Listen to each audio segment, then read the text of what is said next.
Okay, after constructing the equilibrium condition the autarky point, ठीक है, अब हम देखेंगे कि what are the gains from the trade, यानी अगर ट्रेड होती है तो उसकी क्या पॉसिबिलिटीज़ हैं। गेन्स फ्रॉम ट्रेड के लिए हम दोनों एस्पेक्ट्स इसको देखेंगे। Gains from trade, gains from trade. So first we constructed for nation one.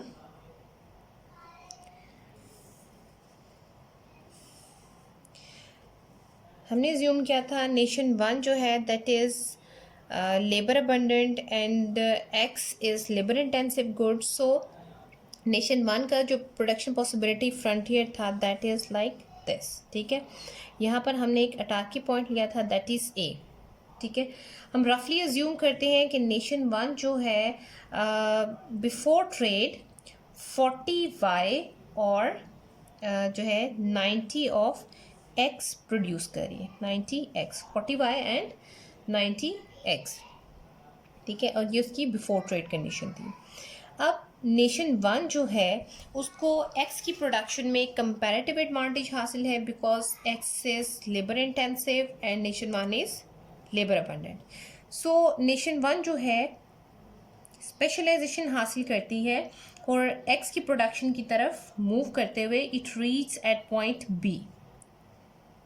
Suppose कि यहाँ पर जो प्रोडक्शन है that is equal to 130 units, ठीक है। और इस पॉइंट पर डोमेस्टिकली जो प्रोडक्शन कर रही है nation one that is equal to 20y, because we assume that both nations specializes incompletely, there is incomplete specialization। अब जब उसने स्पेशलाइजेशन हासिल कर ली तो इस कंडीशन में अब उसने ट्रेड करनी है। Suppose that international terms of trade determine, international exchange rate determines at 60x for 60y, ठीक है। So nation one will export 60x as it specialises in production of x। So after exporting 60x, ठीक है, जब उसने 130 में से 60x जो है वो एक्सपोर्ट कर दिए then it has the 70x left. अब उसके पास जो है 70x की यूनिट्स डोमेस्टिकली रह गई हैं, ठीक है। उसने इतनी एक्सपोर्ट्स की हैं that is exports of x।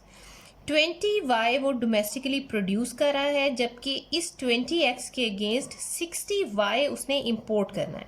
So 20 plus 60y that will be equal to 80 units of y, ठीक है। So that is the point C, that is a new consumption point.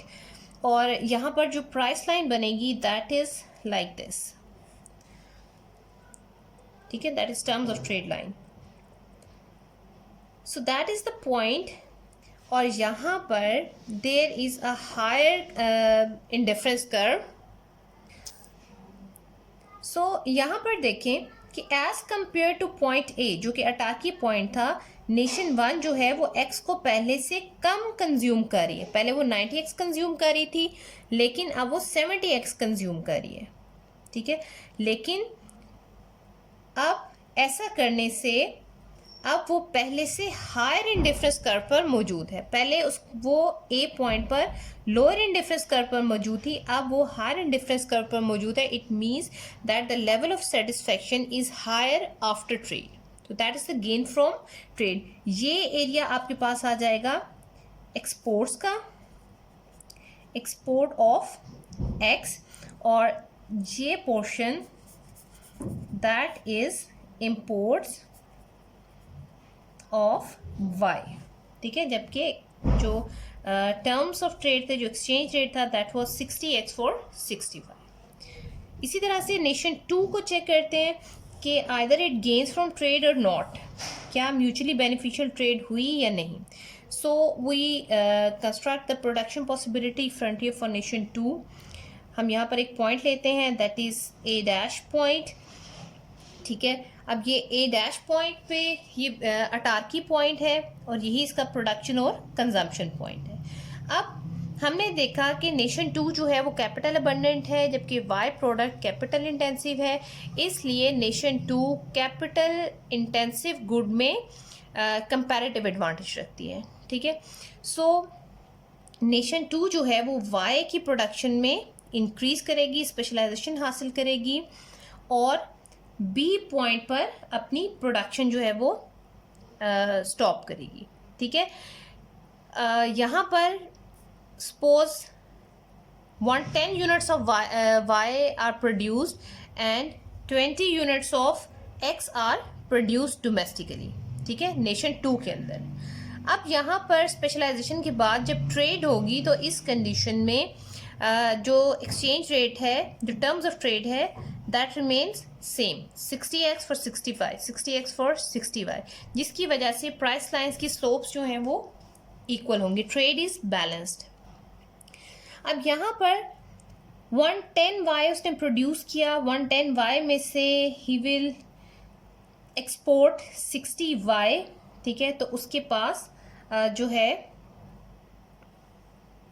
50y रह जाएगा, ठीक है।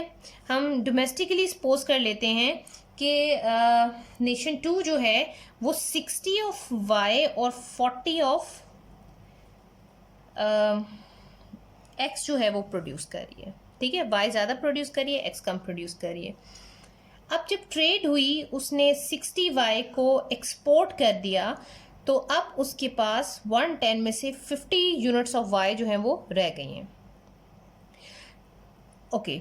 20 यूनिट्स वो domestically produce कर रहा है आफ्टर स्पेशलाइजेशन, और इस 20y के अगेंस्ट उसको 60x जो है वो मिलेगा, यानी इंपोर्ट करेगा तो उसके पास टोटल x की यूनिट्स हो जाएंगी 80x, ठीक है। So that is point C. इनको अगर आप आपस में कंबाइन कर लें so you get the terms of trade line that is 60x for 60y। ये ऐसी लाइन है जो इस एक्सचेंज रेट की वजह से आपको हासिल हुई, and that is because of trade. It is trade which brings equalization in prices. So यहाँ पर आपके पास एक higher indifference curve जो है वो आ जाएगा, that is C1 C2. सो हमने देखा कि नेशन 1 और नेशन 2 दोनों ही आफ्टर ट्रेड जो है वो हायर इंडिफरेंस कर्व के ऊपर लाई करी, उन्होंने हायर इंडिफरेंस कर्व जो है वो अटेन किया। It means they are getting from the trade. अगर आप वॉल्यूम ऑफ एक्सपोर्ट देखें नेशन 2 का, तो that is the volume of export and that is the volume of import, ठीक है। These are the gains from the trade. अगर आप इनको कलेक्टिवली देखें, there is another way to construct the diagram, that is पहले हम अटार्की condition बनाएंगे, ठीक है। हमारे पास ये नेशन 2 और ये नेशन 1 का प्रोडक्शन पॉसिबिलिटी फ्रंटियर आ गया। That is the autarky point of nation 1 and that is the autarky point of nation 2। इसको ए कह लें, इसको ए डैश कह लें, ठीक है। यहाँ पर हम इनके इक्विलिब्रियम ड्रॉ करते हैं, कैपिटल एंड लेबर। अब यहां पर देखें कि price at E P A is lesser than P A dash, so we can say from this कि नेशन 1 को कंपैरेटिव एडवांटेज हासिल है, कंपैरेटिव एडवांटेज हासिल है इन प्रोडक्शन ऑफ एक्स, ठीक है। तो इसका मतलब है कि नेशन 1 जो है it will specialises in production of x, whereas nation 2 will specializes in production of y. अब gains from trade देखते हैं, that after trade what will happen, ठीक है। after trade हमने कहा कि दोनों नेशंस उस वक्त तक स्पेशलाइजेशन हासिल करती हैं जब तक कि उनकी जो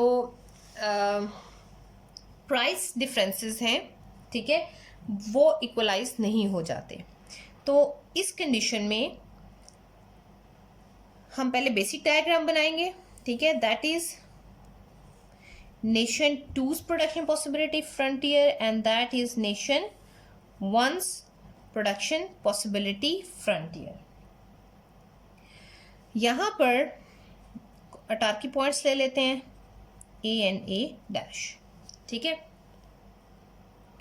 सो अब हम क्या करेंगे, we need a terms of trade line, ठीक है। हमें कैसे टर्म्स ऑफ ट्रेड लाइन की ज़रूरत है जो इन दोनों प्रोडक्शन पॉसिबिलिटी फ्रंटियर्स को प्रोडक्शन पॉसिबिलिटी फ्रंटियर्स का टेंजेंट हो, ठीक है।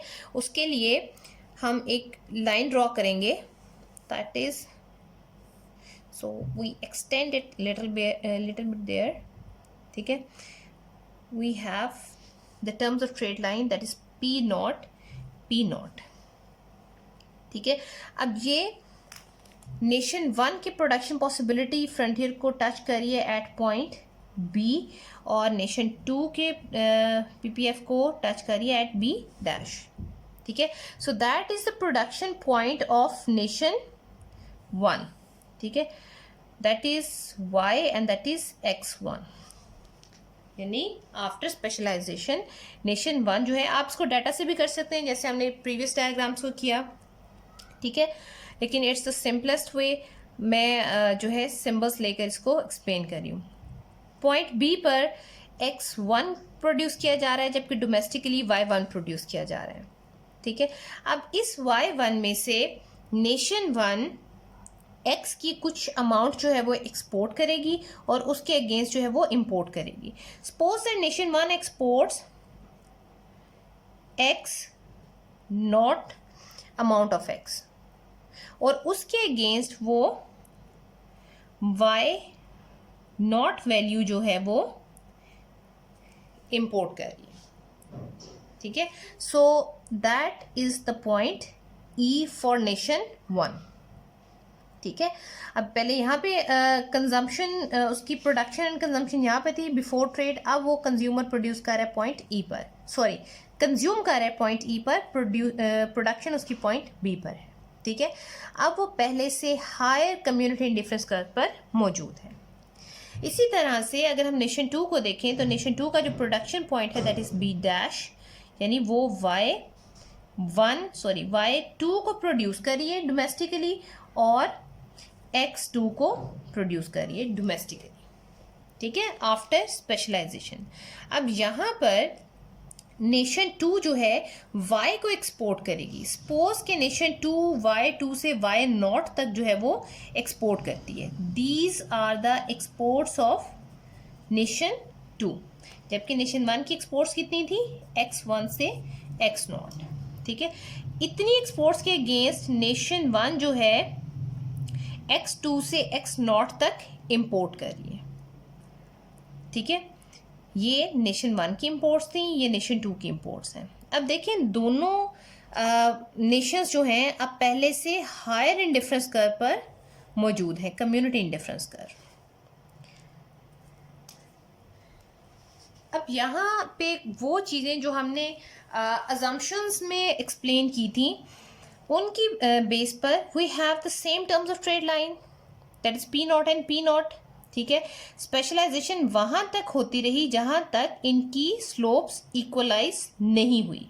अगर आप यहाँ पर देखें इन पॉइंट्स पर तो इसकी स्लोप डिफरेंट है, इसकी स्लोप डिफरेंट है। अगर आप फर्दर मूव करते जाएं तो इनकी स्लोप्स चेंज होती जाएंगी और at point B and B dash इन दोनों की स्लोप्स इक्वलाइज हो गई, ठीक है। इसी तरह से they have the common community indifference curve. Why they have common community indifference curve?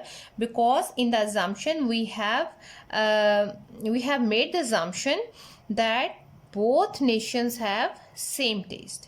ठीक है, ये हमारी assumption थी same taste की कि both nation जो हैं उनका taste सेम है, ये हमारी assumptions थी, ठीक है। So because of this both have the same community indifference curve and both nations are on higher community indifference curve. It means that both nations are getting from the trade, ठीक है, they are getting from the trade based on the comparative advantage, and the source of comparative advantage is factor in abundance, ठीक है, and factor intensity, basically the factor abundance. और ये वो concept था जो हैक्चर and ऑलन ने प्रेजेंट किया, ठीक है, विच गॉट मच पॉपुलैरिटी, ठीक है, and this is one of the most important theory of international trade. ठीक है.